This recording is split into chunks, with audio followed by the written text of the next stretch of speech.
Well, una sa lahat, dapat itigil na po nung defense panel ng ating pong pangalawang pangulo yung pagpapalusot, no?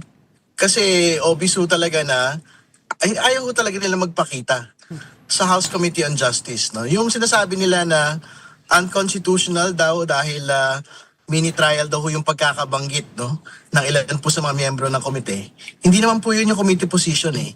Ginagamit lang po yun para ipaliwanag sa mga kababayan ho natin yung pong pagkakaiba no hearing proper clarificatory hearing that we have today and yung pong full-blown trial at the level of the Senate. No? So, never po yung naging bahagi ng rules no ng ating pong committee kasi ano ba yung nakalagay sa constitution, nakalagay sa rules, ang nakalagay po doon there will be a hearing on the in the constitution and in the impeachment rules po of Congress no at bahagi po ng mga hearing yung pong receipt ng evidence at yung pagkakaroon po ng oportunidad sa mga membro po ng committee na magkaroon po ng mga clarificatory questions, direct and cross-examination ng lahat po ng mga witnesses tsaka resource